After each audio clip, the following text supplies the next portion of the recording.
Hey everyone, it's Evangeline Abaffy. I'm so excited to be here today, or virtually talking to you guys today.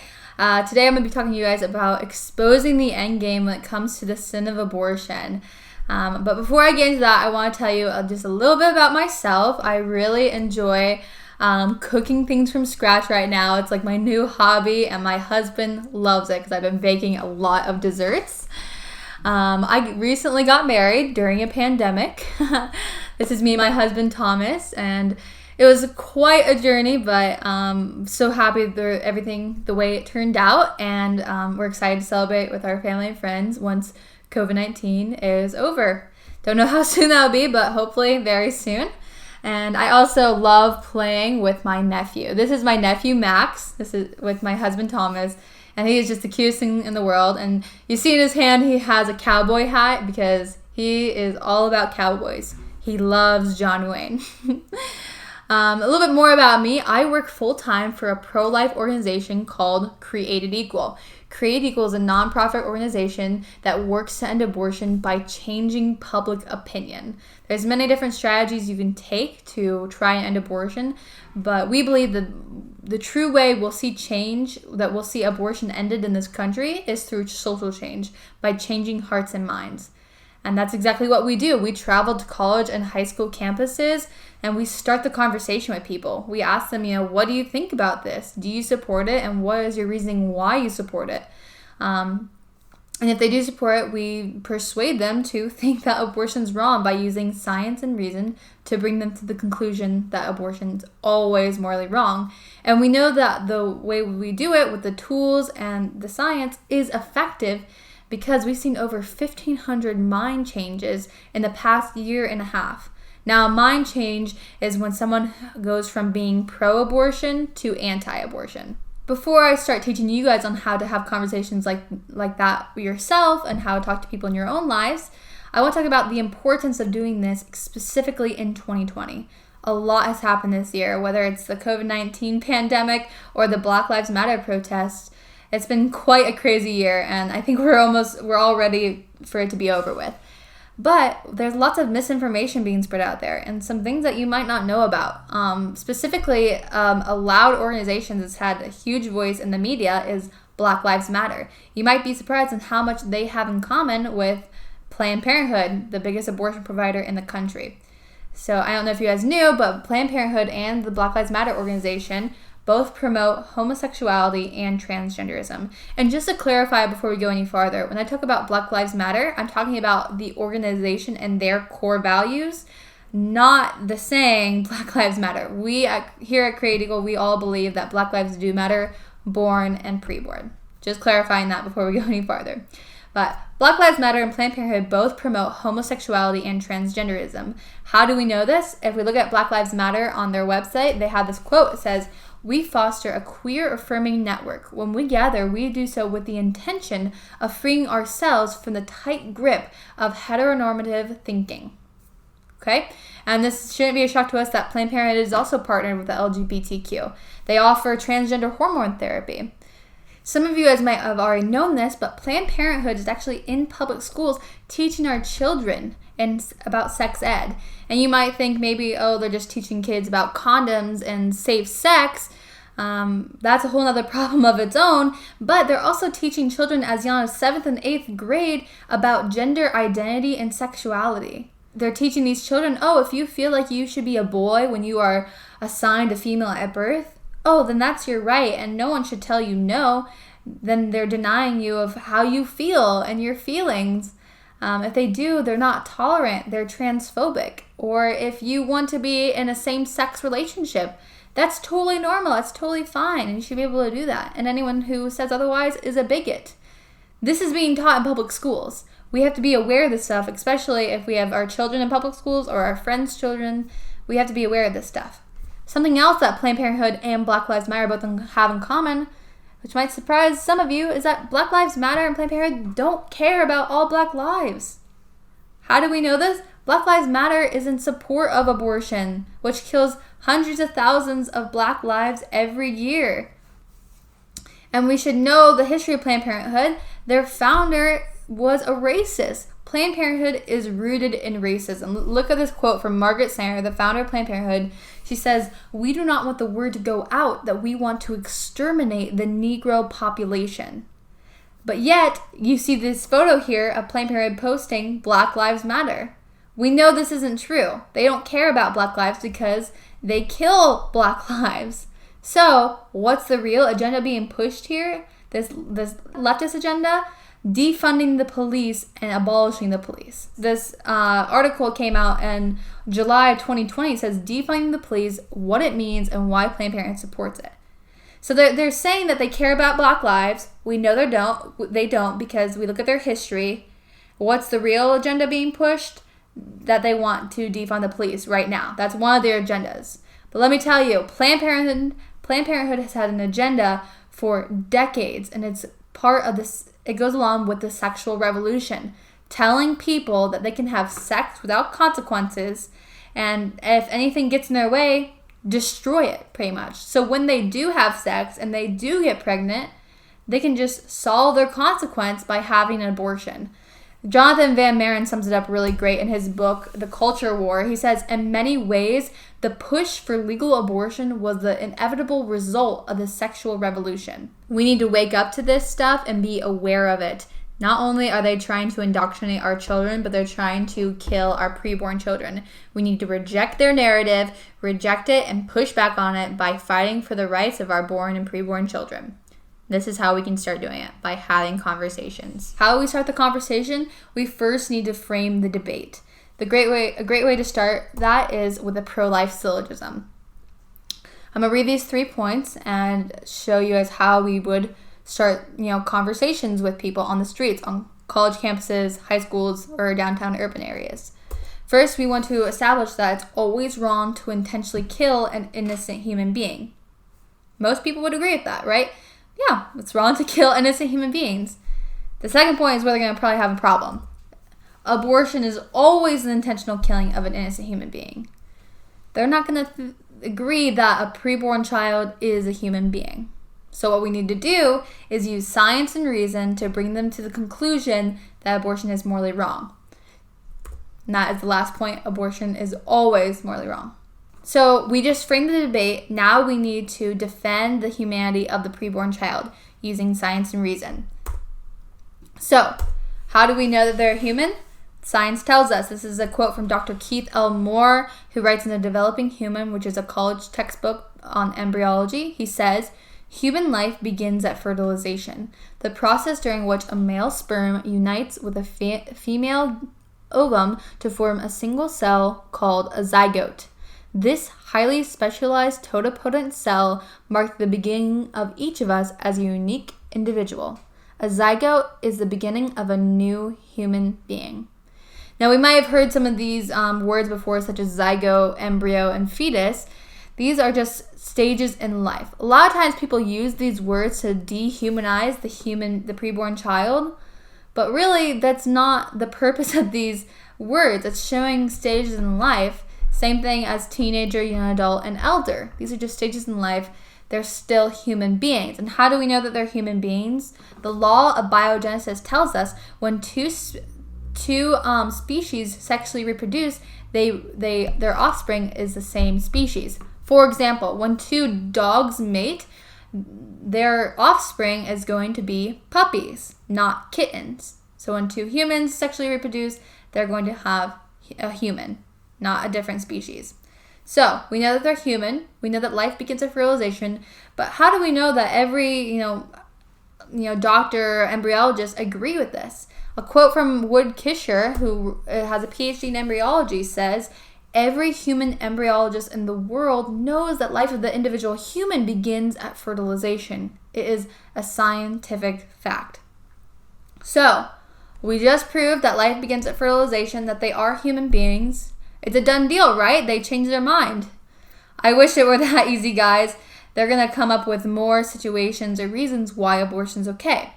And that's why we're going to talk through each one of them and debunk why it's not permissible to do this. The first one they're going to bring up is size. They're going to say because of the size of the preborn child is so small, it's barely there, you can't even really see it, it's okay to intentionally kill that preborn zygote embryo fetus, right? Well, if we use their same logic and apply it to a more mature adult and then a toddler, and said, okay, well, the toddler is really small compared to this mature adult. Does that mean it's okay to kill the toddler? They would say, well, no, but we're using their same logic.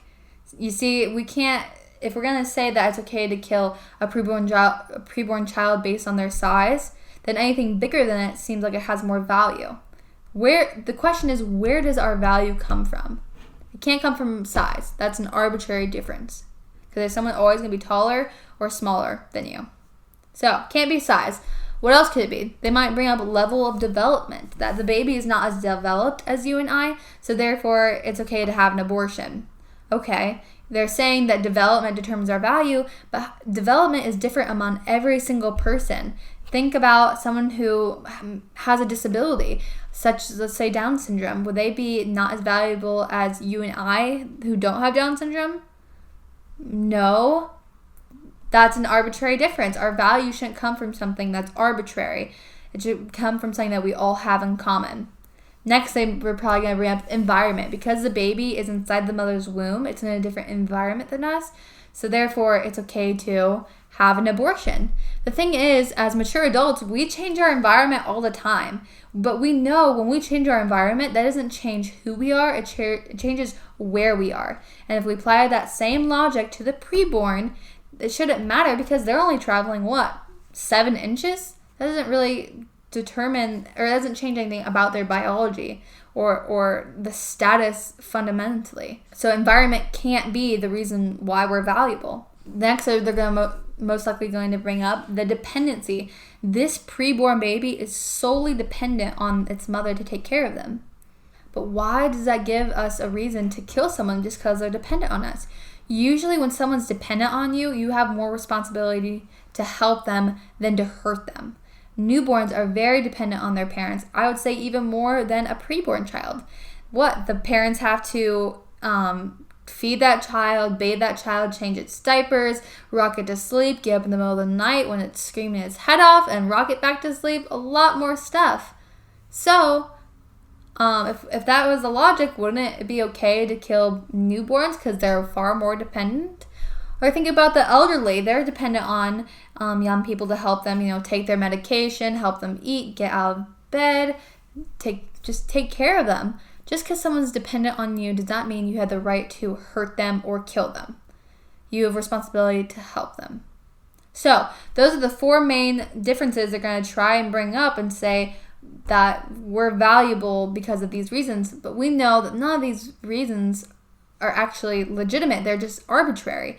Our true value comes from the fact that we're human beings made in the image of Christ. Okay? Do you think we've changed our minds now? Not exactly yet. They'll probably bring up another situation. They'll say, well, let's think about the mother. The mother is, let's say she's been raped. She's struggling financially. She has a full-time job. She doesn't have time to take care of a child. Okay. We like to use this tactic called trotting out the toddler. Say all those things are true. She was raped. She has a full-time job. She doesn't have time to take care of a baby. And she's financially unstable. But instead of her being pregnant, let's say she has a 2-year-old son. Is it okay for her to kill her baby then? No, of course not. The only difference between us and the preborn child is age. We should not discriminate people based on something they can't control. We've seen it done throughout history with racism and sexism. Those are things that they can't control, their race and gender. And the same thing's happening to the preborn children. We should not discriminate on people based on their characteristics, but who they are. And we are all human beings made in the image of Christ. So, we give them all the reasons why the preborn child is alive and they are human and that life begins at fertilization. We tell them that our values should come from who we are, not what we bring to the table. But we should also show them what abortion does to the babies by using abortion victim photography. Abortion victim photography is used a lot to awaken the conscience that a lot of people work hard to silence. Why do they try to silence the photos? Why do they try to censor it? That's a great question. If you support abortion, why don't you support these images? First of all, it destroys their argument. If they're saying that it's not a baby, it's just a clump of cells. Well, you take one look at these photos. You see little feet. You see little mouths and eyes and ears and fingers and toes. It destroys their argument. And frankly, I think they don't want to look at it because they don't want to face what they're supporting. The killing of innocent human beings. Why do we use them? Because we know throughout history, graphic imagery has been used to change people's minds about injustice. And we're simply using the same tactics they are. I've had conversations without the photos and with the photos, and I've never seen a mind change faster from when they look at the photos. Sometimes you don't even need to say anything to them. They look at their photos, they never knew that's what it looked like. Mind change just like that. They can't support it. And that's what's so crazy, because before I saw these images, I was, pro-life, but I wasn't doing anything about it. It wasn't until I saw these images that's when I realized I need to be doing this full time. I'm going to show you guys a video now. It is graphic, but you can look away, but I encourage you to look at it. And just keep in mind that these victims, this is all they have. This is their only baby picture. It's justice to them that we show their picture so that no other babies have to be hurt this way.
Those little babies you just saw, little boys and girls like that every single day in America, 2,500 times a day, are being ripped apart, piece by piece.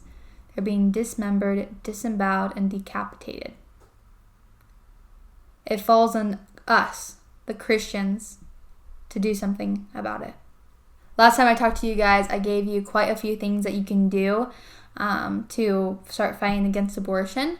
But this year, I want to focus in on just 2 things that you guys can do starting today. So the first thing is to add this to your prayer list and pray against abortion every single day. Pray by yourself, pray with your spouse, pray with your family, pray with your church family. Get a group of friends together and start praying for an end to abortion every single day.